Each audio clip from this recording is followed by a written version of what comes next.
देखो इस लेक्चर की शुरुआत ये कल ये चल रहा था टॉपिक पिछली क्लास में Fraunhofer diffraction and double slit, और इसमें बोर्ड में क्या सवाल आया है वो भी मैंने बताया, एनसीईआरटी का ही क्वेश्चन था।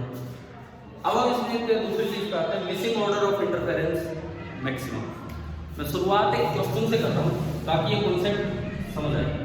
एक न्यूमेरिकल से हम शुरुआत कर रहे हैं। सपोज आपको ये दिया गया कि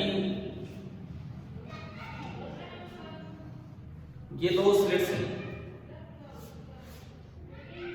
स्लिट का साइज है 0.16 मिलीमीटर,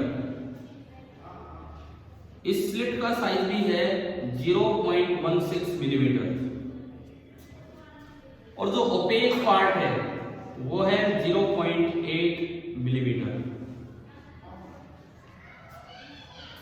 ये बताओ कोई बच्चा 0.8 बड़ा है या ये 0.16 बड़ा है?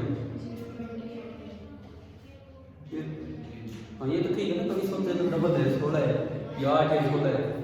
अरे ये 8 नहीं है, ये उससे देखोगे तो 80 है, 0.80 है ना, ये आधा नहीं, आधा तो होता तो 0.08 होता था। ठीक है, तो इसमें यूं पूछ दिया, tell the number of interference maxima inside the central diffraction envelope।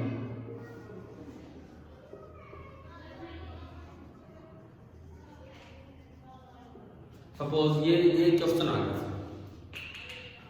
कि आपको नंबर ऑफ इंटरफेरेंस मैक्सिमा बताने हैं inside the central diffraction envelope, ये बताना आपको।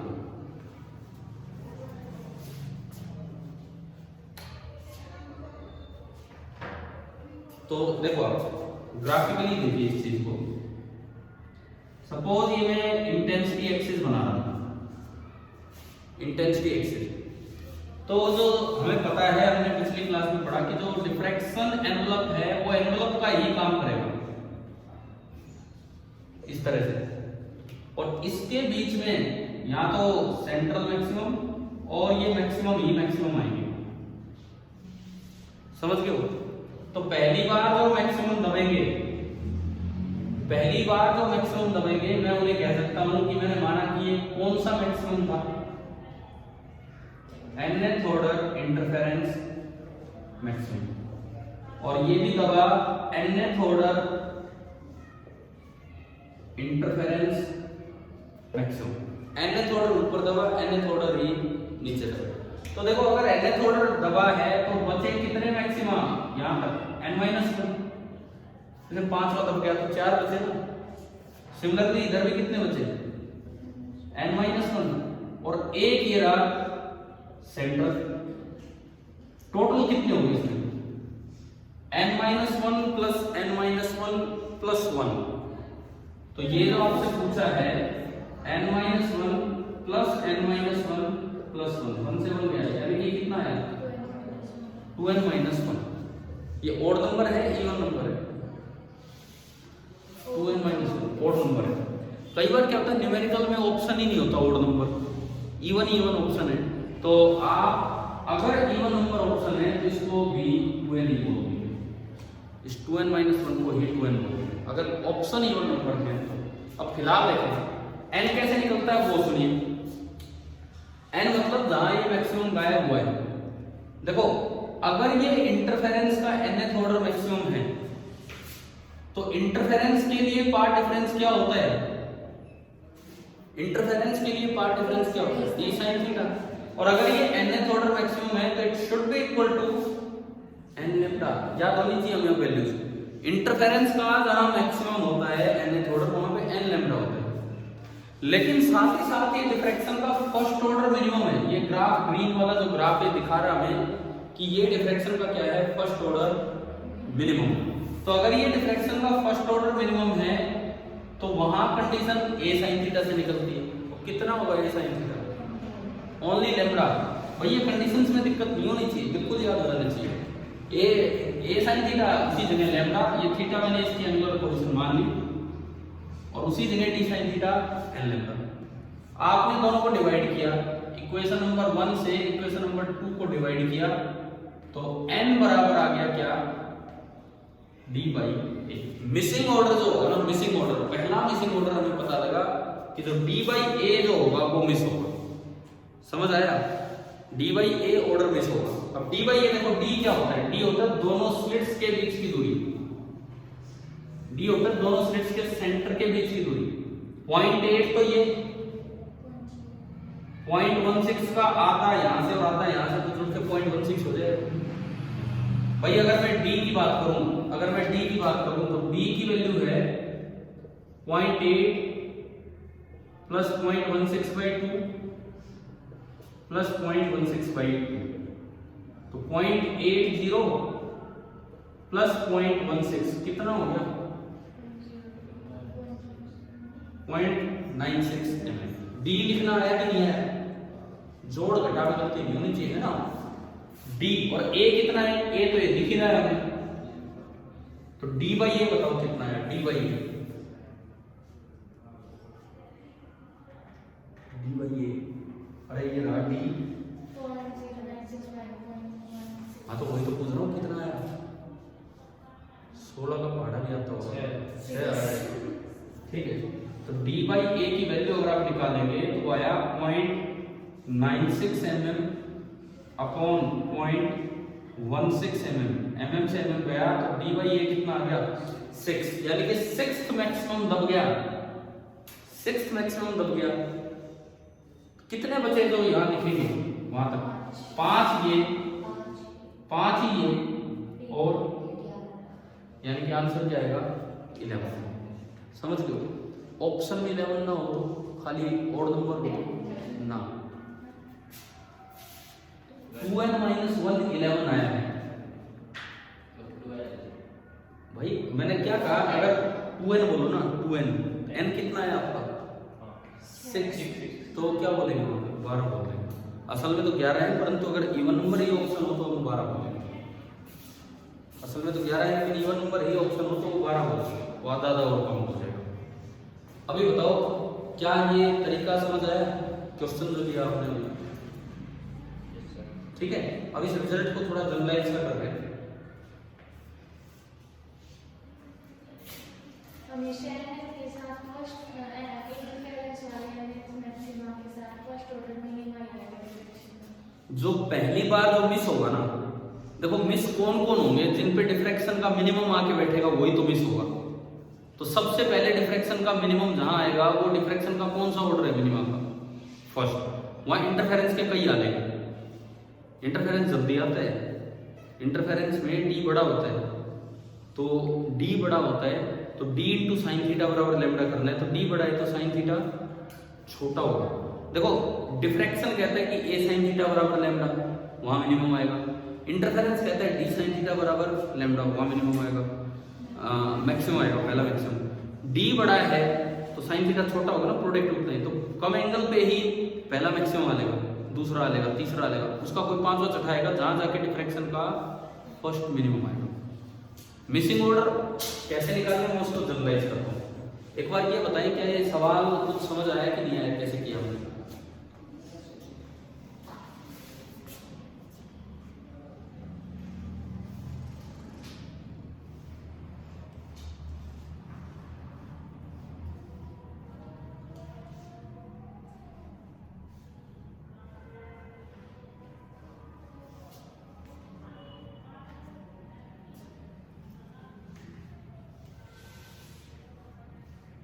चलिए आगे बढ़े। तो अगर nth ऑर्डर मैक्सिमम पहली बार मिस हुआ है तो उसके बीच में 2n माइनस 1 मैक्सिमम आए होंगे इंटरफेरेंस के, है ना, ये बात तो क्लियर हुई।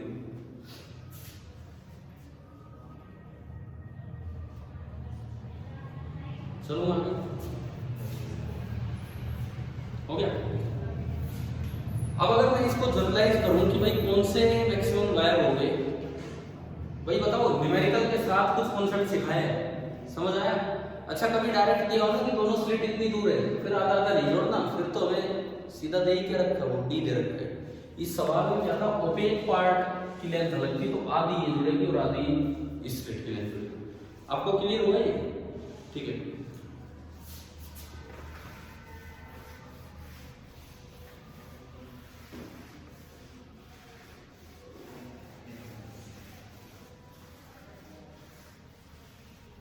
अब देखो ये मिसिंग ऑर्डर्स क्या क्या होंगे, थोड़ा उस पर नजर डालेंगे हम। ये स्क्रीन है, ये यहां से मेरा डबल स्लिट अरेंजमेंट है।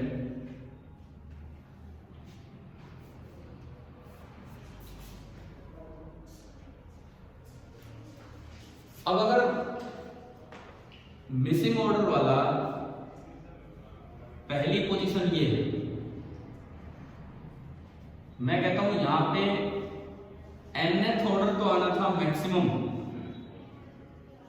एंड ये तो किसका मैक्सिमम आना था, इंटरफेरेंस का। लेकिन यहां पे फर्स्ट ऑर्डर क्या आके बैठ गया, डिफ्रैक्शन का मिनिमम, तो ये गायब हो गया। फिर थोड़ा और आगे चले, थोड़े और एंगल पे हम चले दूसरी साइड, तो ये कोई अगला ऑर्डर आएगा। असल में यहां पे फर्स्ट ऑर्डर डिफ्रैक्शन मिनिमम था, तो अगला क्या आएगा, सेकंड ऑर्डर डिफ्रैक्शन मिनिमम। तो ये जो बनेगा ना, ये कौन सा ऑर्डर बन जाएगा, 2n। अगर वो n है तो ये 2n ऑर्डर इंटरफेरेंस मैक्सिमम। मतलब मेरे पास अगर n की वैल्यू आ गई तो मुझे आगे पता लग गया कौन कौन से ऑर्डर मिस हो रहे हैं। अगला जो ऑर्डर मिस होगा इसके बाद नीचे किसी और एंगल पे जो अगला ऑर्डर मिस होगा, वहां पे इंटरफेरेंस का तो कौन सा ऑर्डर होगा, 3n order interference maximum, and diffraction का थर्ड ऑर्डर डिफ्रैक्शन मिनिमम। अब देखो ग्राफिकली समझिए कि हो क्या रहा है। अगर मैं डिफ्रैक्शन एनवलप की बात करूं ना, डिफ्रैक्शन एनवलप की, तो डिफ्रैक्शन एनवलप ऐसे चल रहा है, मैं एक साइड दिखाता हूं, यूं आएगा, अगली बार और भी कम इंटेंसिटी, ऐसा ही था I note by 22 I note है ना, इस तरह से, और डबल स्लिट है तो 4 I नोट इस तरह का हो जाएगा। अब इसके बीच में असल में आ रहे होंगे इंटरफेरेंस के मैक्सिमम, ये फर्स्ट ऑर्डर, ये सेकंड ऑर्डर, थर्ड ऑर्डर और nth ऑर्डर यहाँ पे गायब हो गया। अगला जो आएगा यूं आएगा और ये गायब हो गया। अगला जो आएगा यूं आएगा और ये गायब हो गया। तो असल में ऐसी इंटेंसिटी उधर जाएगी और ऐसी इंटेंसिटी इधर आएगी। अब देखो अगर यहाँ nth ऑर्डर इंटरफेरेंस मैक्सिमम है, मैं कहता हूँ दोनों स्लिट्स के बीच की दूरी तो कितनी है, d है, और एक स्लिट का जो साइज है वो कितना है, a है। तो अगर मैं कहूं कि इस जगह nth ऑर्डर इंटरफेरेंस मैक्सिमम है थीटा एंगल पे, ये थीटा पहला एंगल दिखाया है, तो nth ऑर्डर इंटरफेरेंस मैक्सिमम का तो मतलब है d sin थीटा कितना होगा, n लैम्डा। और अगर यहाँ फर्स्ट ऑर्डर डिफ्रैक्शन मिनिमम है तो a sin थीटा कितना होगा, लैम्डा। और आपने इससे इसको डिवाइड किया, तो n बराबर क्या आ गया, d बाई a। तो मिसिंग ऑर्डर आ जाएंगे, एक बार n आ गया, मान लो n3 आ गया, थर्ड मिस हुआ, सिक्स्थ मिस हुआ, नाइन्थ, 3 का पहाड़ आपने चला तो वो मिस हुआ, एंड 2n 3n, ये मिसिंग ऑर्डर है। बीच में कितने आए, एक बार n आ गया, 2n - 1 इसके बीच में। जनरल रिजल्ट आ गया ना, समझ में कर लो, बना लो भाई अगर ये नहीं बनाए।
क्लियर तो होना है क्या कॉन्सेप्ट है ना। फॉर्मूला भी आ गया डायरेक्ट, n बराबर डी बाई ए।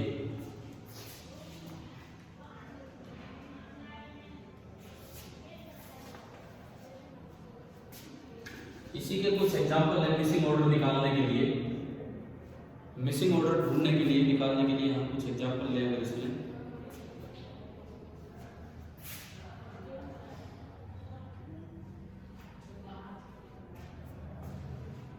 मान लो आपको दे दिया क्वेश्चन में d बराबर 2a,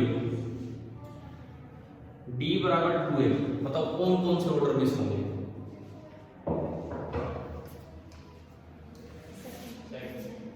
d बराबर 2a दिया तो d बाई a कितना हो गया 2 n 2 आ गया।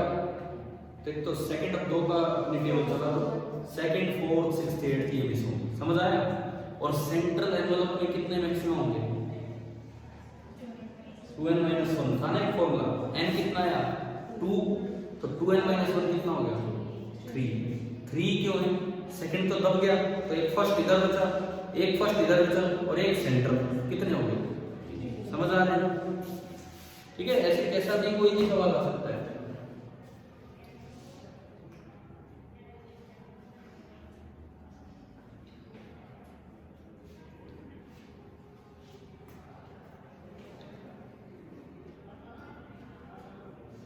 अच्छा ये बताओ अगर d बराबर a हो तो क्या होगा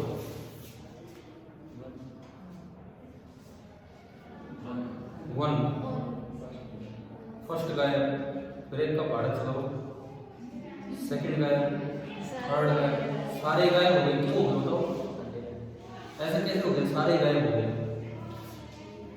d बराबर a कब होगा एक बार बताओ सोच के, इधर सोच के बताओ d बराबर a कब होगा, जब ओपेक पार्ट 0 होगा। d बराबर a कब होगा भाई, आधा तो इसका काउंट होता है, आधा इसका, ओपेक पार्ट हो ही ना, मतलब 2 स्लिट ना हो, कितने स्लिट हो, और जब एक ही स्लिट होगी तो क्या इंटरफेरेंस होगा, इसीलिए तो सारे गायब हो गए, समझ रहे हो ना आप। अगर d बराबर a हुआ इट मींस ओपेक पार्ट गायब है, इसका मतलब दो नहीं कितनी स्लिट है, एक स्लिट है, और एक स्लिट है तो इंटरफेरेंस के मैक्सिमम तो मिलने ही नहीं, और इसीलिए वहां से 1 2 3 सारे गायब हैं। समझ में आ रही है ये बात।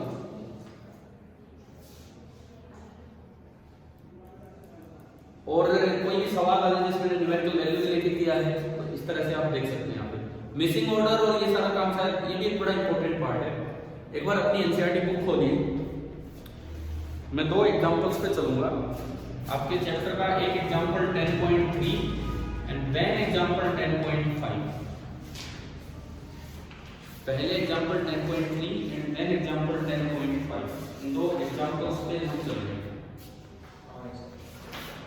पहले एग्जांपल 10.3 पे ना मुझे बस देख के ये बताओ, मिटा दो ना ये तो हो गया।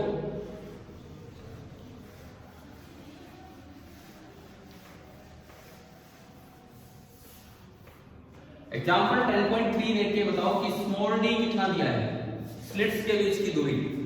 पेज नंबर बोलना है एनसीईआरटी का, कितने पेज पे एग्जांपल 10.3 366, एनसीईआरटी पेज नंबर 366। हाँ जी बोलो, स्मॉल d कितना है, दोनों स्लिट्स के बीच की दूरी 1 मिलीमीटर, और कैपिटल D कितना है, स्क्रीन कितनी दूर है 1 मीटर, लैम्डा कितना है, लाइट की दूरी 5 नैनोमीटर, 10⁻⁹ क्या पूछा इन्होंने, फ्रिंज सेपरेशन मतलब फ्रिंज विड्थ। फ्रिंज विड्थ मतलब क्या सिंबल देते थे, ये इंटरफेरेंस का पार्ट है, वाईडीएससी का पार्ट है, यंग्स डबल स्लिट जो डिफ्रैक्शन से पहले मैंने पढ़ा है ना, ठीक है, उसका पार्ट है। क्या अब बात ये है, क्या इन्होंने स्लिट के साइज का जिक्र किया है क्या सवाल में, स्लिट का साइज ए कुछ भी बताया नहीं बताया, इसका मतलब आप डिफ्रैक्शन इफेक्ट कंसीडर नहीं करेंगे, ओनली इंटरफेरेंस इफेक्ट, ठीक है ना। ओनली इंटरफेरेंस इफेक्ट लेंगे तो बीटा का फॉर्मूला होता है lambda upon small d into capital, lambda upon small d into capital, यो, ठीक है। मैंने फॉर्मूला लगाया लैम्डा 500 इनटू दिस, तो 5 × 10⁻⁷ upon small d 1 × 10⁻³ capital D 1। तो ये आ गया 5 × 10⁻⁴ मीटर। क्या आंसर दिया है? ऐसे लिखा है मीटर में, मिलीमीटर में लिखा है तो ये हो गया 0.5 मिलीमीटर। अब बताओ बीटा निकालना आ गया। अभी इस सवाल में स्लिट साइज का जिक्र नहीं था, तो जो YDSC का बीटा था वो हमने यूज कर लिया सीधा, है ना। अब आप आओ एग्जाम्पल 10.5 पे, और वो बताओ मुझे कौन से पेज नंबर पे है? 370 एग्जाम्पल 10.5 उस पे आप आइए। अपनी कॉपी में नोट कर दिया करो नंबर डाल के, क्योंकि बुक आपके पास होती है। अब क्या एग्जाम्पल 10.3 को ही कंटिन्यू कर रहा है? बोले ना एग्जाम्पल 10.3 को आगे बढ़ाओ, लेकिन इस बार उसने स्लिट साइज पूछ लिया। सवाल आप पढ़ के देखो, वो कहता है कि बताओ स्लिट का साइज क्या होगा। तो अगर स्लिट के साइज का जिक्र हो गया तो खाली इंटरफेरेंस नहीं होगा, डिफ्रैक्शन भी होगा। लेकिन फिर क्या कंडीशन दी है बताना, कि सेंट्रल एनवलप में कितने मैक्सिमा आ गए? ये लिखता है to obtain 10 maxima of the double slit pattern within the central maximum of the single slit. मतलब डिफ्रैक्शन का जो सेंट्रल एनवलप होगा मैक्सिमम होगा उसके अंदर 10। अब 10 तो आ ही नहीं सकते, 10 तो आ ही नहीं सकते भाई, कुछ इधर तो एक बीच का भी होगा। तो इसने तो इवन नंबर बोल दिया, तो अब 10 का मतलब 9 मानेंगे। मैंने कहा ना 2n-1 को भी 2n बोल देते हैं। तो अगर इसने इवन बोल दिया तो आप 2n-1 ले लो। 10 का मतलब है कि आप कितने, वो 10 यूं दिखाना चाहता है कि 5वां इधर दब गया, 5वां इधर दब गया, ऐसे नहीं होता है ना। 10 ही मिले हैं तो इसका मतलब 9 मिले हैं, 4 इधर और 1 बीच में। तो दबा कौन सा है? 5th। समझ गए? मतलब मुझे n चाहिए तो n कितना मिल गया? डायरेक्ट 5। जो फर्स्ट ऑर्डर डिफ्रैक्शन मिनिमम ने जाके दबाया है वो n आपका आया 5। और a ही तो थी। अब तो सवाल बड़ा आसान है। n का फॉर्मूला क्या होता है? d/a is 5। मुझे a चाहिए तो a कितना होगा? d/5। d कितना है? 1 मिलीमीटर, तो 1/5 मिलीमीटर 5, तो ये आ गया 0.2 मिलीमीटर। पता है ऐसे क्वेश्चन आने के चांसेस बड़े रहते हैं आपके बोर्ड में भी, नीट में भी, और जेईई मेंस में भी, ये वाले टाइप। क्योंकि अक्सर क्या होता है, बच्चा बस डिफ्रैक्शन अलग पढ़ गया, वो इंटरफेरेंस अलग पढ़ेगा, लेकिन कॉम्बिनेशन नहीं करके जाते हैं, है ना। तो ये बड़े चांसेस होते हैं इस तरह के सवाल आने के। और कंफ्यूजन क्या हो जाए, जैसे 10 मैक्सिमम आ गया, बच्चा यूं भी कंफ्यूज हो गया यार ओड आना चाहिए, इवन कैसे आया। तो इवन अगर लिख रखा है ना, तो आप ये दिमाग में रखो कि 2n-1 को 2n बोल देते हैं।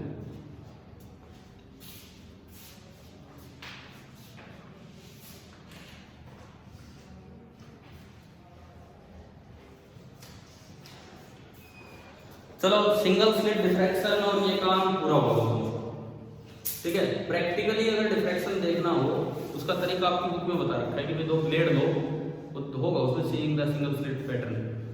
2 ब्लेड लीजिए, जो नॉर्मल ब्लेड होती हो, रेजर ब्लेड, और उसको ना ऐसे लगा लो जैसे मान लो ये पॉइंटेड पोर्शन है, इसके ऊपर ही दूसरा पॉइंटेड पोर्शन, ताकि एक नैरो स्लिट बन जाए, पतली स्लिट बन जाए। हाथ से पकड़ोगे बार बार गड़बड़ होती है, उसको ना एक गत्ते से में लगा देते हैं, कार्डबोर्ड से में, ताकि आराम से पकड़ा जाए। ठीक है ना, बिल्कुल पैरेलल और बीच में पतली सी स्लिट अपने आप बनेगी। फिर क्या करते हैं कि सामने एक बल्ब लीजिए, उसका फिलामेंट स्ट्रेट हो तो अच्छा रहता है। अपने नॉर्मल जो बल्ब आपने पुराने देखे उनमें एम से अंदर फिलामेंट बना रहता है, वो नहीं, स्ट्रेट फिलामेंट का बल्ब हो। और वो स्लिट जो बने ना, स्लिट उसको ऐसे रखो, स्लिट समझ गए होगा क्या बनाइए, 2 प्लेट्स की, उसको ऐसे रखो जैसे सामने उसका फिलामेंट हो। ठीक है, और अब वो वहां से कुछ डिफ्रैक्शन का आइडिया लग जाएगा। हमें करना नहीं है ये, मैं आपको बता रहा हूँ कि प्रैक्टिकली इस तरह से देखा जा सकता है। लेकिन उसमें ना कलर्स नजर आ जाते हैं। कारण, कलर्स नजर आने के क्या कारण है? व्हाइट लाइट खाली सनलाइट ही नहीं होती, अपने आसपास जो लाइट है नॉर्मल कॉम्बिनेशन वो व्हाइट लाइट नहीं। Any light equivalent to sunlight is white light. जो बल्ब की लाइट होती है उसको, लेजर लाइट तो हम यूज करते नहीं, लेजर बल्ब नहीं, नॉर्मल बल्ब, ये लाइट व्हाइट लाइट ही है। ठीक है, बल्ब की लाइट वो भी व्हाइट लाइट है। तो व्हाइट व्हाइट लाइट लोगे तो उसमें कलर नजर आएगा, वो पार्ट क्यों नजर आएगा कलर, उसका कारण सेंट्रल बैंड तो सभी कलर्स का ही व्हाइट होता है, लेकिन साइड बैंड्स जो होंगे ना वो कितना दूर तक फैलेंगे वो कलर पे डिपेंड करे। आपने विड्थ ऑफ सेंट्रल मैक्सिमम पढ़ा था ना, और उसका जो रेडियस आया था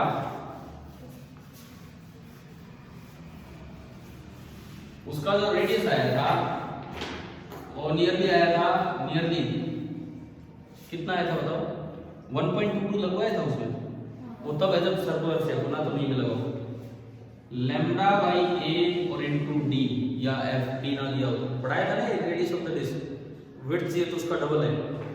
तो देखो ये तो लैम्डा पे डिपेंड कर रहे हैं ना, तो मतलब कौन सा कलर कहां तक फैलेगा वो इस पे डिपेंड करेगा। लैम्डा, अब मैं विबग्योर की बात करूं अपनी व्हाइट लाइट की, लैम्डा किसका ज्यादा होता है, ब्लू और रेड को मैं कंपेयर करूं, लैम्डा किसका ज्यादा होता है, रेड का, ब्लू का कम होता है, विबग्योर में वायलेट का सबसे कम होता है, रेड की तरफ बढ़ता है, तो लैम्डा जो है वो रेड का ज्यादा होता है। देखो एक दिमाग में ईएम स्पेक्ट्रम जरूर होना चाहिए फिजिक्स के लिए, यहाँ चले तो फ्रीक्वेंसी बढ़ रही है, यहाँ आ रहे तो वेवलेंथ बढ़ रही है, बीच में होता है विजिबल पार्ट, विजिबल में ये विबग्योर है, इससे इधर होती है इंफ्रारेड, वायलेट से उधर होती है अल्ट्रावायलेट, सबसे पहली होती है रेडियो, उसके बाद होती है माइक्रो, रेडियो वेव माइक्रोवेव, ये विजिबल पार्ट है। अल्ट्रावायलेट के बाद होती है एक्सरे, एंड सबसे खतरनाक रे, कैंसर तक का इलाज इससे किया जाता है, गामा रे, ठीक है। तो उधर फ्रीक्वेंसी बढ़ती है, इधर वेवलेंथ। अब व्हाइट लाइट की मैं बात कर रहा हूं, मैं ब्लू और रेड को कंपेयर कर रहा हूं, किसका लैम्डा ज्यादा है, लैम्डा इधर बढ़ रहा है, रेड का लैम्डा ज्यादा है, तो उसकी डिफ्रैक्शन डिस्क दूर तक बनेगी। तो पूछा जाए किसके फ्रिंजेस व्हाइट बनेंगे, रेड के या ब्लू के, रेड के फ्रिंज दूर तक बन रहे हैं, तो इसीलिए तो कलर सेपरेट हो गए। अगर सेम दूरी तक बनते तो दोबारा वही व्हाइट दिखता, ब्लू यहाँ तक गया, रेड यहाँ तक, तो आपको ना एक कलर पैटर्न नजर आ जाएगा। और ये भी दिमाग में रखना है कि जो इसका मतलब यह है कि radius of disc is directly proportional to lambda, यानी कि जो रेड फ्रिंजेस होंगे आर वाइडर, अगर मैं ब्लू से कंपेयर करूं,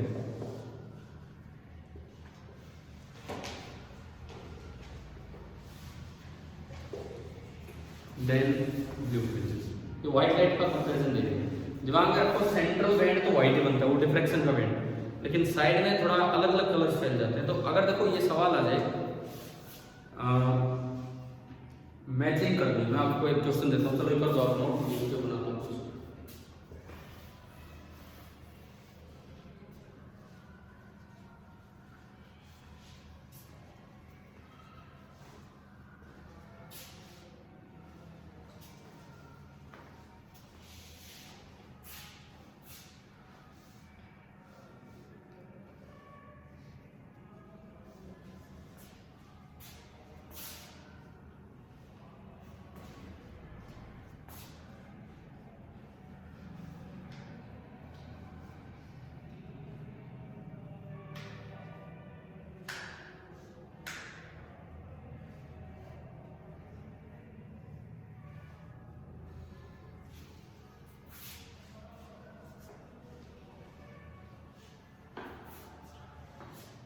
क्वेश्चन मान लो इस तरह से आ जाए कि आपको मैचिंग करनी है, मैं 3-4 चीजें लिखता हूँ जिनमें कलर्स मिलते हैं।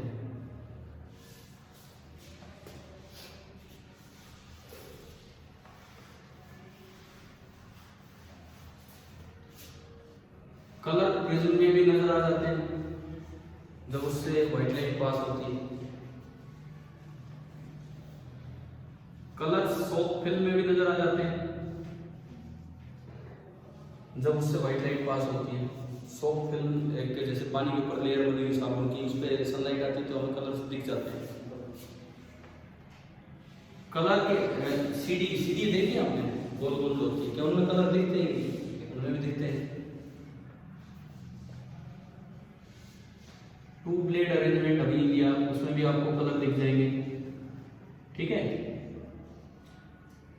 और रेनबो में भी क्या दिखते हैं आपको, कलर दिख जाते हैं। अब सिंगल सिंगल मैचिंग करनी है, इधर मैं कुछ ऑप्शंस लिखता हूँ, इसको इधर एक से ही मैच करना है, एक चीज दो से मैच, उधर की एक चीज इधर की एक चीज से मैच होगी। लेकिन इधर तो मैंने 5 ऑप्शन लिखे हैं, इस साइड में 4 ही लिखे हैं, बस आपको 4 में से ये मैं 5 सवाल पूछ रहा हूँ। सवाल नंबर 1 2 3 4 और 5। क्वेश्चन ये है कि पांचों क्वेश्चंस में आपको रीजन ऑफ कलर जो दिख रहे हैं वो बताना है। मैं 4 ऑप्शंस देता हूं,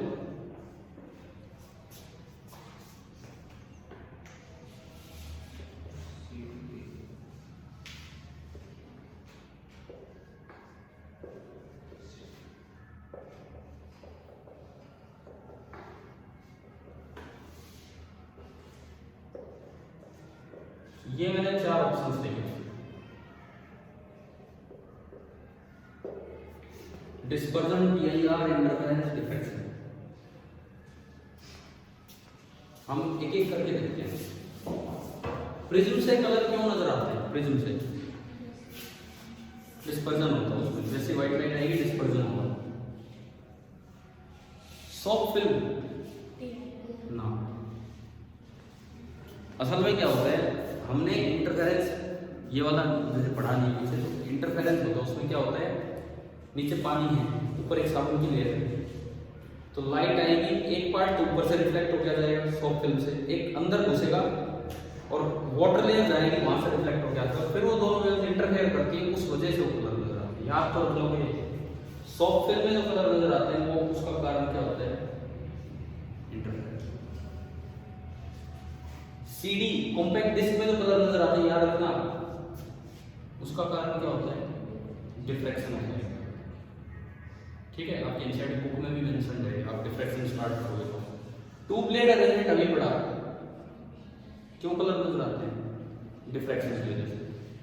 और रेनबो जब बनता है तो उसमें पहले तो रे एंटर करती है तो स्प्लिट हो जाती है, तो वो तो हुआ डिस्पर्जन, फिर वो आगे नहीं निकल पाती, टीआईआर टोटल इंटरनल रिफ्लेक्शन होता है और वापस आती, तो रेनबो में ना 2 आ जाएंगे, डिस्पर्जन भी और टीआईआर भी। तो मतलब कलर्स के ये अलग अलग कारण है, कहीं पे कलर किसी कारण से दिखता है, किसी जगह कलर किसी कारण से।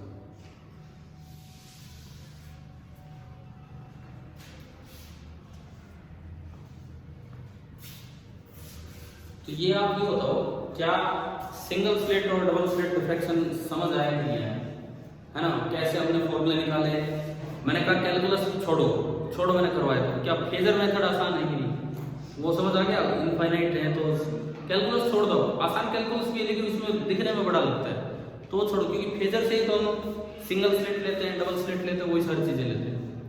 क्लियर है? अब आते हैं डिफ्रैक्शन की एक एप्लीकेशन, बड़ी अच्छी एप्लीकेशन है, इस पर चलेंगे।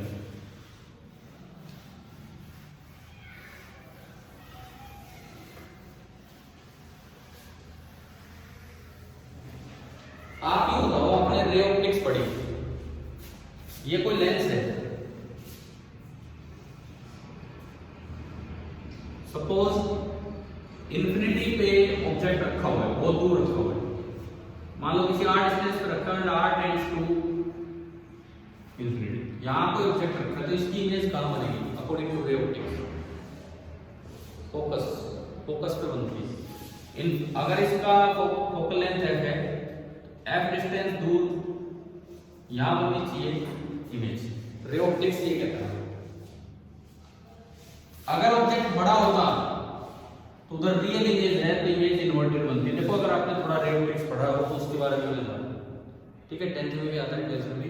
अगर ऑब्जेक्ट बड़ा होता तो इमेज रियल होती इन्वर्टेड, लेकिन मैं तो चलो अभी पॉइंट ऑब्जेक्ट की बात कर रहा हूं, मैं तो केवल पॉइंट ऑब्जेक्ट की बात कर रहा हूं। ये एक पॉइंट ऑब्जेक्ट है और ये उसकी बनेगी पॉइंट इमेज, लेकिन क्या असल में पॉइंट इमेज बनती है या नहीं? कैसी इमेज बनती है? पॉइंट ऑब्जेक्ट की बननी तो चाहिए पॉइंट इमेज, जो रे ऑप्टिक्स कहते हैं, लेकिन असल में उसकी डिस्क इमेज बनती है, डिस्क इमेज। पॉइंट ऑब्जेक्ट की पॉइंट इमेज नहीं बनती डिस्क की, कारण भी समझो उसका क्या है, कारण समझो। ये जो लेंस है एक बोर्ड में फिट है, देखो आपने अगर कभी अपनी लैब में लेंस देखे हो, हैंड लेंस देखा हो, नीचे पकड़ने का उसमें होता है सीधा लकड़ी सी प्लास्टिक सी, और एक सर्कुलर सा अपर्चर होता है जिसमें लेंस ऐसा फिट होता है, कुछ आगे कुछ पीछे। तो उसकी रिम कैसी होती है? सर्कुलर।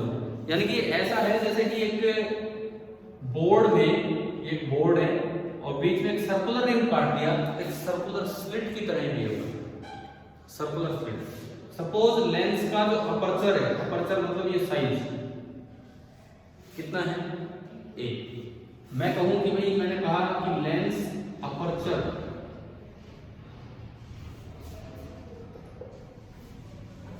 अपर्चर इज ए, ये हमने बोला, ठीक है, मतलब इसका साइज। और ये कैसा अपर्चर है? मैंने अभी बोला आपको कैसा है, सर्कुलर। तो असल में रे बेंड हो जाती है ड्यू टू डिफ्रैक्शन। ये क्या एक सर्कुलर स्लिट की तरह काम करने लग गया नहीं? तो ये एक जगह ही रेज नहीं चिपकेगी, ठीक है भाई। रे ऑप्टिक्स कहती है फोकस में इमेज बनेगी यही। मैंने एक फोकल प्लेन बना दिया, मतलब एक बड़ी सी स्क्रीन दिखाई, इमेज यही बनेगी, लेकिन पॉइंट इमेज ना बन के डिफ्रैक्शन का जो फैलेगा ना दूर तक,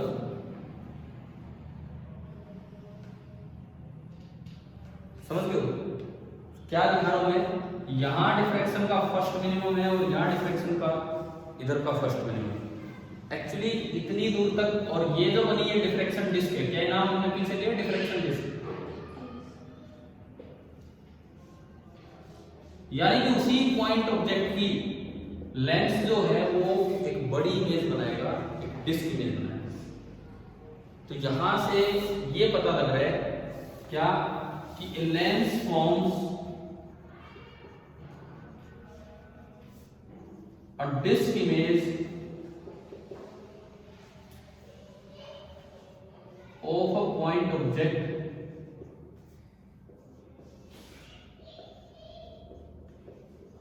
due to,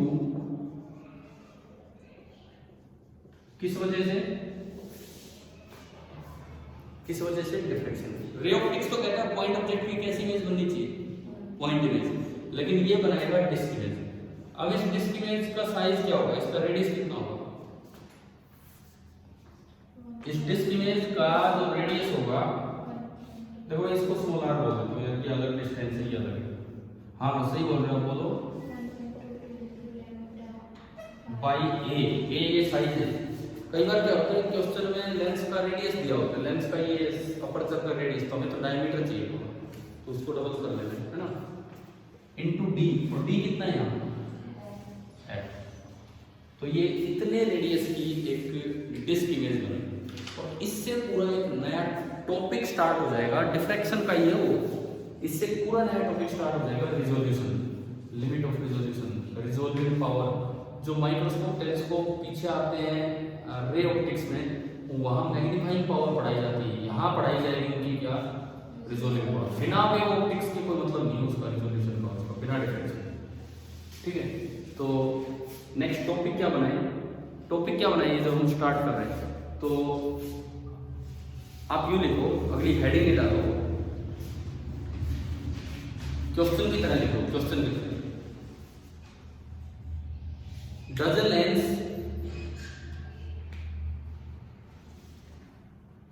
lens form a point image of a point object? Does a lens form a point image of a point object? तो भाई ये उसका आंसर है, आंसर ऊपर लिखा हुआ है और ये डायग्राम का बनाना होगा।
देखो आपका परसों टेस्ट है, ठीक है, मैं आपको जस्ट इसमें एक स्कॉलरशिप देता हूँ अगर आप 100 क्रॉस करोगे तो। अगर आप परसों वाले टेस्ट में, क्योंकि ये पहला ही टेस्ट है जिस तरह से हमारा दोबारा से स्टार्ट किया है, परसों वाले टेस्ट में जो भी बच्चा 100 या उससे ज़्यादा 120 में से, ठीक है, नेगेटिव मार्किंग होगी, ये दिमाग में रखना, सही करना है। तो यार आजकल आपको पता है कितना कितना स्कोर कर रहे हैं बच्चे हैं। महेंद्रगढ़ की स्टूडेंट ने कितना स्कोर किया नीट में, सोचो 715, 720 में से 715। वो महेंद्रगढ़ पढ़ी नहीं है, बाहर पढ़ी है, लेकिन उसके पापा और दादा मतलब इधर से ही हैं। 715 मतलब एक सवाल गलत हुआ है पूरे नीट के पेपर में, एक क्वेश्चन, और उसकी भी 5वीं रैंक आई है। मतलब एक सवाल गलत होने पे 5वां रैंक। 2 बच्चों के 720 है, 3 बच्चों के 715 है। एज वाली वो सबसे छोटी थी शायद, तो उसकी 5th रैंक आ गई।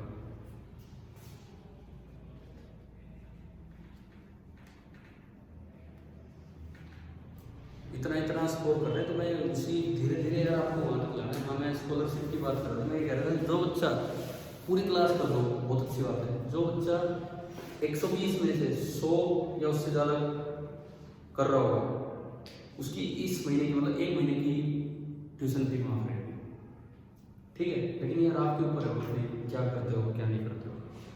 अपने घर वालों से ले लेना, लेकिन मुझे मत देना, जैसा भी हो। 1 महीने आपका ही हो। इतना भी मैंने आइडिया दे दिया कि अपनी कॉपी रिवाइज कर लो। डिफ्रैक्शन या इंटरफेरेंस भी नहीं दे रहा पीछे का, जो यहाँ कवर हुए टॉपिक डिफ्रैक्शन में वही सब आएगा। चलो ये पॉइंट आया समझ में। इससे जनरेट हो गया एक नया टॉपिक जिसको हम बोल देते हैं रिजॉल्विंग पावर या लिमिट ऑफ रिजोल्यूशन, या क्या चीज है, उसी पे हम आते हैं।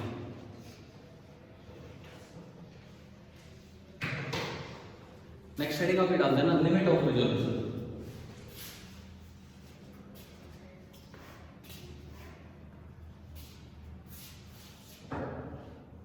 Limit of resolution.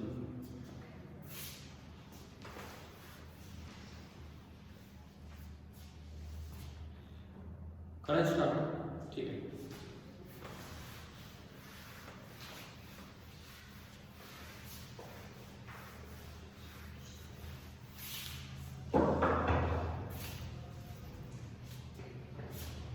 देखो यूं बताओ, ये मैंने बोर्ड पे एक पॉइंट बनाया और ये दूसरा पॉइंट बनाया। 2 दिख रहे हैं कि 1 दिख रहा है? 2 ही दिख रहे हैं ना। अब मैंने एक पॉइंट ये बनाया और एक पॉइंट ये बनाया। 2 दिख रहे हैं कि 1 दिख रहा है? 2 दिख रहा है ना, 2 ही। अब बताओ आपको 2 दिख रहे हैं कि 1 दिख रहा है? कैसे 2? ये 2 नहीं दिख सकते हैं। 2 दिख रहे हैं कि 1 दिख रहा है? 1 दिख रहा है ना। असल में है ये 2, लेकिन क्या होता है हम बहुत पास वाली चीजों को रिजोल्व नहीं कर पाते हैं। हम बहुत पास वाली चीजों को रिजोल्व ही नहीं कर पाते हैं, ठीक है। मैं इसमें देख रहा हूँ, मुझे यहीं से पता लग रहा है ये पहले वाला 2 दिख रहे हैं, दूसरा 2, लेकिन तीसरा 1 ही नजर आ रहा है, ठीक है। वो तो आपने मुझे बनाते हुए देखा है, इसलिए आपको लग रहा है कि हाँ भाई 2 बार ये पेन लगाया है, लेकिन दिख तो नहीं रहे ना 2 पॉइंट सेपरेट, जबकि हैं वो 2 पॉइंट। रिजोल्व करने का क्या मतलब है? चीजें अलग थी और आपको अलग दिखी तो रिजोल्व हो गई। चीजें अलग थी लेकिन आपको अलग नहीं दिखी तो इसका मतलब रिजोल्व नहीं हो पाई। कई बार क्या होता है टीवी में कुछ ऐसी चीजें होती हैं जो वो नहीं दिखाना चाहते हैं, तो आपने देखा उसको ब्लर कर देते हैं, देखा है कि नहीं? कई बार कुछ वीडियोज में कुछ ऐसी चीजें होती हैं जो वो नहीं दिखाना चाहते हैं, तो वहाँ रिजोल्यूशन खराब कर देते हैं और कुछ नहीं करते हैं। रिजोल्यूशन खराब होगा, आपको पास की चीजें भी अलग नहीं दिख रही तो आपको धुंधला सही नजर आएगा। ऐसी चीजें मतलब जैसे मैं कोई एग्जांपल दूं, ये न्यूज़ आते हैं, न्यूज़ में डेड बॉडीज नहीं दिखाई जाती। कोई एक्सीडेंट हुआ है, आपको एक्सीडेंट सीन दिखा देंगे, लेकिन जहाँ डेड बॉडी पड़ी है उसको ना ब्लर सा कर देते हैं, है ना। कारण वही है, जो कारण उसका छोड़ो, हमारा जो तरीका है, मतलब उसका कारण पे नहीं जा रहे हम कि न्यूज वाले क्यों कर, वो क्यों ब्लर नजर आ रहा है, उन्होंने रिजोल्यूशन खराब कर दिया। दो पास पास वाले पॉइंट भी आपको अलग नहीं दिख रहे तो आपको एक जैसा नजर आता है। समझ में आ रहा है क्या है ये लिमिट ऑफ रिजोल्यूशन का क्या मतलब है कि भाई कम से कम कितना डिस्टेंस आप लें कि इतनी दूर तो रखो तब जाके वो अलग नजर आएगा, इससे दूर रखे तो भी अलग नजर आ रहा है, लेकिन इससे पास कर दिए तो अलग नजर नहीं आ रहा। इसको क्या बोलते हैं लिमिट ऑफ रिजोल्यूशन। और उसका कारण वही है जो आपने अभी पिछला क्वेश्चन किया कि लेंस जो है हमारी आंख में खुद एक लेंस है, हमारी आंख में खुद एक कन्वर्जिंग लेंस है, सही आई लेंस, तो वो इसी तरह काम करेगा। वो पॉइंट ऑब्जेक्ट की पॉइंट इमेज नहीं बल्कि कैसी इमेज बनाएगा, डिस्क इमेज। अब देखो मैं दिखाता हूँ कि क्यों और कैसे ये चीजें रिजोल्व नहीं हो पाती। सपोज ये आपका आई लेंस है,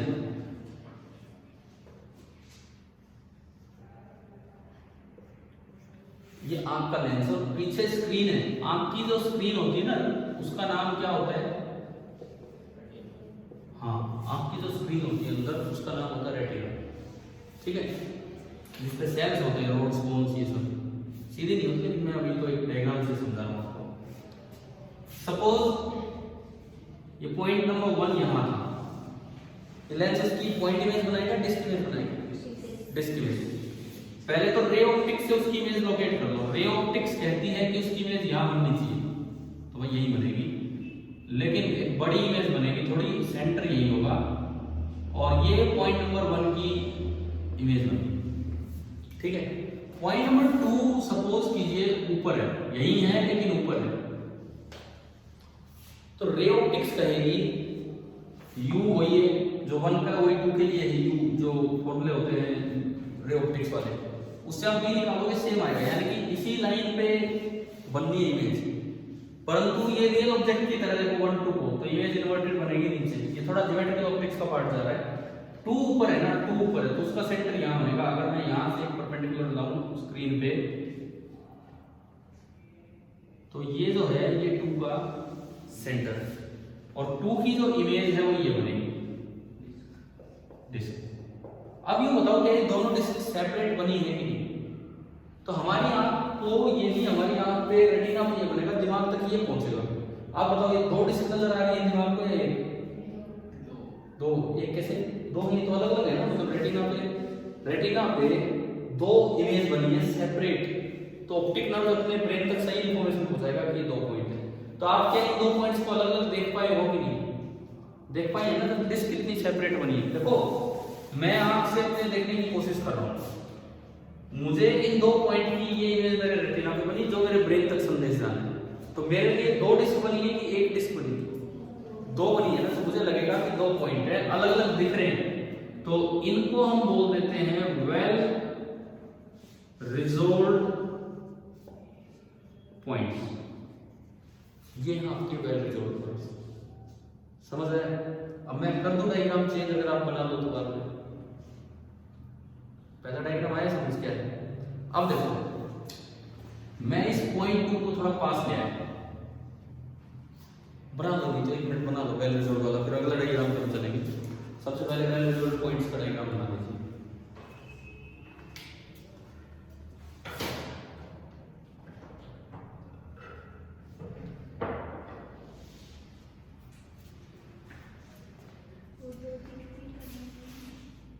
क्यों नहीं देखो ऊपर देखते हैं और यहाँ से देखते हैं तो एक ही दिखेंगे है ना ना ना, आप ये बताओ एक दीवार पे ये पॉइंट है, चलो मैं यही बोर्ड की बात कर रहा हूँ, आप ये बताओ कि आपको ये 2 अलग अलग पॉइंट नजर आ रहे हैं कि नहीं आ रहे हैं ना, मतलब क्या है आपकी आंख पे 2 की भी एक डिस्क बनी होगी, आपके रेटिना पे जाके 1 की भी एक डिस्क बनी होगी, लेकिन फिर भी आप अलग अलग देख पा रहे हो क्योंकि इनकी डिस्क दूर दूर बनी, समझ लो। ये नहीं ये आप ही हो, मतलब यहां से देख रहे हो ये हमारे आपका लेंस है, सामने अगर मुझे 2 अलग अलग नजर आ गए मतलब मेरे रेटिना पे 2 डिस्क बनी है अलग अलग, ओवरलैप नहीं हो रही है, समझ में आया कि क्या है भाई, सभी को क्लियर है इसका मीनिंग।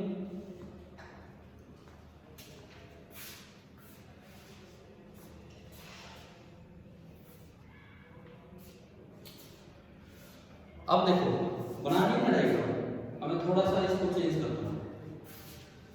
मान लो मैं 2 पॉइंट को थोड़ा पास ले आया, करूं चेंज, ये तो थे वेल रिजॉल्व पॉइंट। अब देखो मैं 2 पॉइंट को ना थोड़ा पास ले आया, मैं 2 पॉइंट को यहां बना लूं, यहां। अब पहले तो 2 की इमेज कहां जानी चाहिए, उस पे चले हम। 2 की इमेज रे ऑप्टिक्स के अकॉर्डिंग कहां जानी चाहिए, उसकी इमेज कैसे मिलती है। 2 से आप लेंस के बीचों बीच एक लाइन पास करो, बीचों बीच, और उसको आगे बढ़ा दो। 2 की इमेज कहां आनी चाहिए थी, यहां आनी चाहिए। समझ में आ रहा है। लेकिन इसकी इमेज लेंस है तो कैसे बनेगी, डिस्क इमेज बनेगी। लेकिन ऐसी डिस्क इमेज बनेगी जिसका सेंटर यहां होगा, मतलब एक इस तरह की डिस्क बनेगी, एक इस तरह की डिस्क बनेगी जिसका सेंटर यहां पे है। समझ आया क्या हुआ।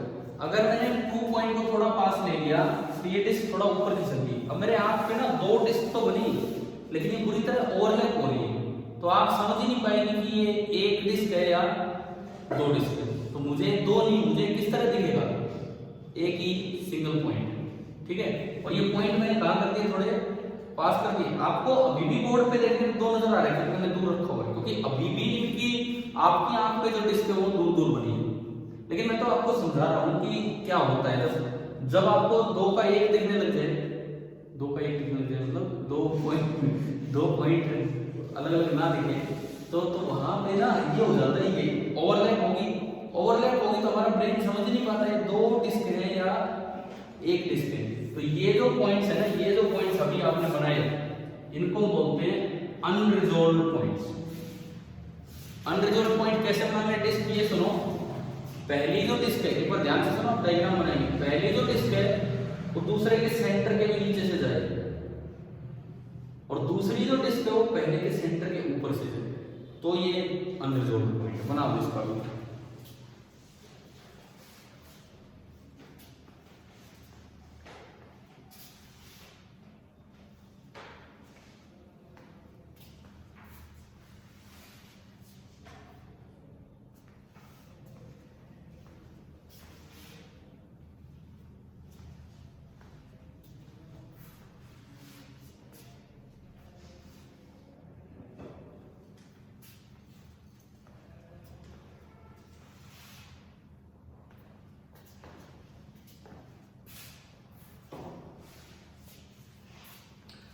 अब तीसरा जो एक पॉइंट है वो जस्ट एक क्राइटेरिया है, किसी ने बोल दिया तो ऐसा हम मानते हैं, और इसको हम बोलेंगे जस्ट रिजॉल्व्ड पॉइंट्स। तीसरा जो है ना उसको हम बोलेंगे जस्ट रिजॉल्व्ड पॉइंट्स।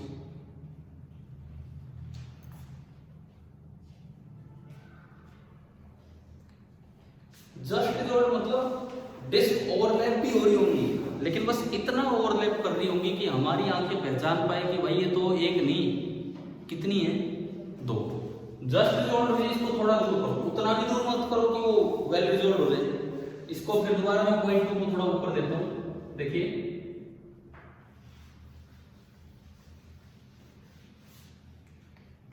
ये आई लेंस है,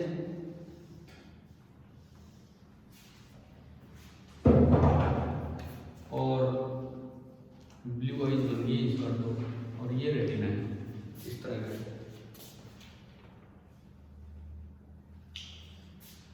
इस बार 2 पॉइंट बस इतना ऊपर है, कितना ऊपर है कि जैसे देखो 1 की तो डिस्क क्यों बनेगी, इसको लेंस के बीचों बीच ले जाओ, बीच से पास कराना है, जहां गया 1 का सेंटर। अभी आप मत बनाओ, पहले देख लो, ये तो 1 की डिस्क है। 2 की डिस्क कैसे बनाओगे, इस पॉइंट को यू पास किया, ये पॉइंट क्या बनेगा, 2 का सेंटर बनेगा, है ना। आप 1 की डिस्क और 2 की डिस्क ऐसी बनवा दो, अगर ऐसा हो आप पे कि 1 की डिस्क 2 के सेंटर से पास हो रही हो, एंड पॉइंट, और 2 की डिस्क 1 के सेंटर से पास हो रही हो, एंड पॉइंट। देखो जो 2 वाली डिस्क है सेकंड डिस्क का सेंटर तो पहले के बाउंड्री पे लाई कर रहा है और पहली डिस्क का सेंटर सेकंड के बाउंड्री पे लाई कर रहा है। अब देखो ये ओवरलैप कर रही है इतनी डिस्क कर रही है, लेकिन हम बेवकूफ भी तो नहीं है, कोई थोड़ा तो दिमाग है ही ना, तो दिमाग अपने आप पहचान लेता है कि यार ये एक नहीं है, इतनी भी बड़ी कोई डिस्क नहीं है, वो अपने आप पहचान लेता है कि एक नहीं कितनी डिस्क है, 2 डिस्क। इसको बोलते हैं जस्ट रिजॉल्व। ये डायग्राम बनाओ।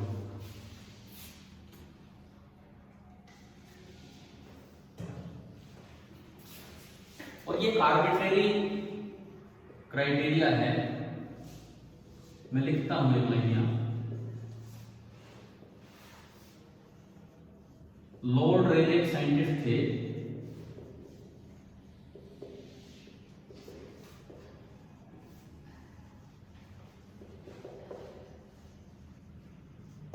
आर्बिट्रेरी क्राइटेरिया है। ये डायग्राम ये कह रहा है कि 2 पॉइंट जस्ट जोड़ तब होंगे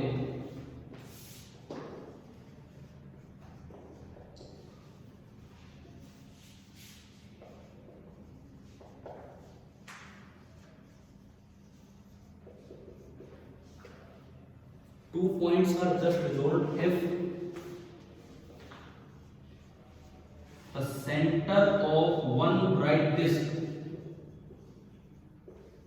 diffraction disk जो बनेगी, falls on the periphery of other।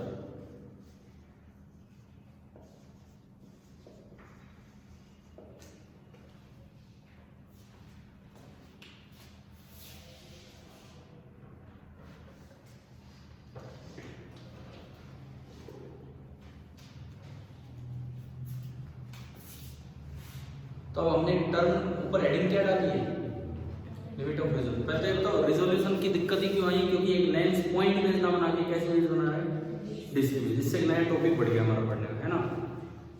तो अगर कहीं रिजोल्विंग पावर डिफाइन करना हो, क्या ये रे ऑप्टिक्स का टॉपिक है? क्या रे ऑप्टिक्स कहता है कि पॉइंट इमेज की डिस्क इमेज बनेगी? नहीं, तो रे ऑप्टिक्स का तो टॉपिक ही नहीं। मैग्नीफाइंग पावर किसी इंस्ट्रूमेंट की निकालना और रे ऑप्टिक्स का टॉपिक है, लेकिन रिजोल्विंग पावर ये तो तभी समझ आ सकता है जब आपने डिफ्रैक्शन पढ़ लिया हो। ठीक है, अब देखिए इधर से हमने टर्म डिफाइन नहीं की अभी तक, लिमिट ऑफ रिजोल्यूशन। तो ये जो वेल रिजॉल्व्ड पॉइंट है ना, सॉरी जस्ट रिजॉल्व्ड पॉइंट, अब यहाँ 2 लिमिट ऑफ रिजोल्यूशन डिफाइन होती है, लीनियर लिमिट और एक एंगुलर लिमिट। इस वक्त इन दोनों रेज के बीच में ये जो एंगल है, ये जो एंगल है यहाँ लेंस पे जो है, सपोज ये एंगल कितना है, d थीटा, या इनके बीच की ये जो लीनियर सेपरेशन है, इसको मैंने कहा d थीटा, इसलिए कि बहुत छोटा है। तो अगर ये जस्ट रिजॉल्व्ड पॉइंट्स हैं, अच्छा इसमें वर्ड यूज किया आर्बिट्रेरी, क्योंकि पर्सन टू पर्सन आदमी से आदमी अलग अलग हो सकता है। जनरल ये बोलते हैं ऐसा होता है, वो तो यार किसका ब्रेन कितना समझ पाता है उस पर डिपेंड करता है ना। तो इस डायग्राम में जो d मिनिमम है उसे तो बोल देते हैं linear limit of resolution,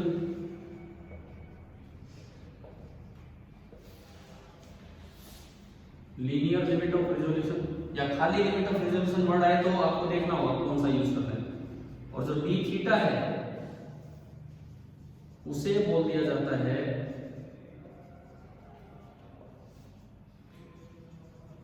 angular limit of resolution.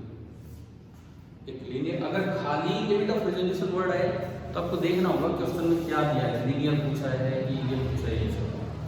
ठीक है, लिमिट ऑफ रिजोल्यूशन का क्या मतलब वो समझ में आ गया।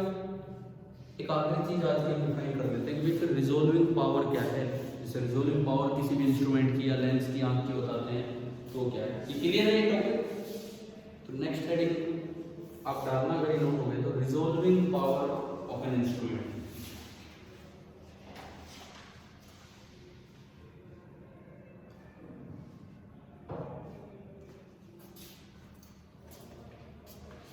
रिजोल्विंग पावर का मतलब है कि आपकी आंख की कितनी एबिलिटी है कि आप दो पास वाली चीजों को अलग अलग देख भी पा रहे हो कि नहीं। देख पा रहे हो तो अच्छी रिजोल्विंग पावर है, नहीं देख पा रहे हो तो खराब रिजोल्विंग पावर। मुझे एक बात बताओ, लिमिट ऑफ रिजोल्यूशन ज्यादा होगा तो रिजोल्विंग पावर अच्छी है खराब है? अच्छी है। पुट्टी बढ़िया आपकी आगे अरे यार अच्छी कैसे, एक बात बताओ, मैं कह रहा हूँ किसी की लिमिट ऑफ रेजोल्यूशन ज्यादा है, इससे ज्यादा, मतलब उसको तो ये दो भी अलग अलग नजर नहीं आ रहे। सपोज मैं कहूँ आपकी लिमिट ऑफ रेजोल्यूशन ज्यादा है किसी बच्चे की, उसकी लिमिट ऑफ रेजोल्यूशन इससे भी ज्यादा है, तो क्या उसको ये दो पॉइंट अलग अलग नजर आएंगे? मैं क्या पूछ रहा हूँ उसका जवाब दो। अगर आपकी लिमिट ऑफ रेजोल्यूशन इतनी है कि भाई कम से कम आपके लिए इतनी दूर पॉइंट्स होना चाहिए तब जाके आपको जस्ट रिजोल्व मिलते हैं, तो क्या आप इनको रिजोल्व कर पाओगे? नहीं कर पाएंगे ना। तो एक आदमी इनको रिजोल्व कर रहा है और एक आदमी इनको बस रिजोल्व कर पा रहा है, ये ए है ये बी है, तो बताओ किसकी आंखें अच्छी है? ए की। रिजोल्विंग पावर किसकी बेटर है? ए की। लेकिन लिमिट ऑफ रिजोल्यूशन किसकी ज्यादा है? बी। समझ में आ रहा है? यानी कि resolving power limit of resolution से उल्टा चलेगा। लिमिट ऑफ रिजोल्यूशन जितना छोटा होगा रिजोल्विंग पावर उतनी ही अच्छी होगी। समझ गए हो?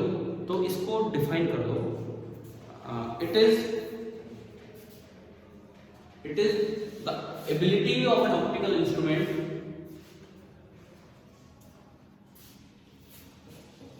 It is the ability of an optical instrument,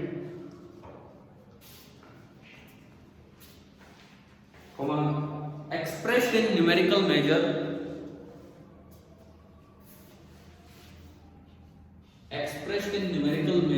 MEASURE,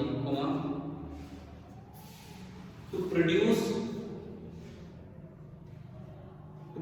distinctly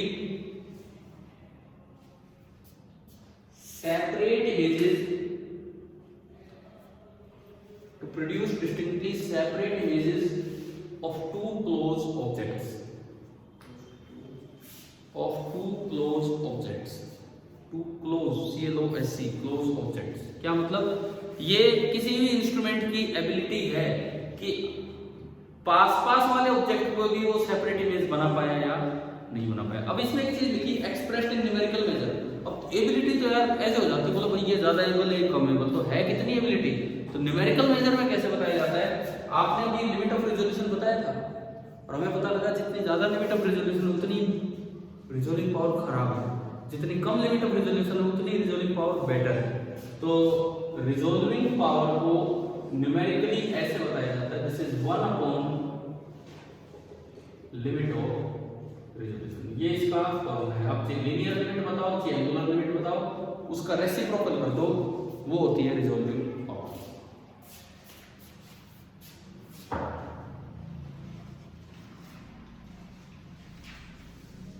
अब देखिए इसमें जो अगला काम हम कल ही कर पाएंगे, अभी पूरा नहीं हुआ ये। पहले तो ह्यूमन आई की रिजोल्विंग पावर कितनी वो देखती है, वो तो एक छोटा सा पॉइंट है। देन दो इंस्ट्रूमेंट्स होते हैं जो हम टीचर के ऑप्टिक्स में पढ़ते हैं, टेलीस्कोप और एक माइक्रोस्कोप। तो हमें उनकी रिजोल्विंग पावर समझनी है कि क्या होती है, कैसे होती है। और फिर एक छोटा सा टॉपिक है फ्रेस्नेल डिस्टेंस। तो कल की पूरी क्लास इसी पे जानी है, ठीक है? कल का यही लेक्चर चलेगा और कल अपना डिफरेंशियल करो, ठीक है भाई? Thank you.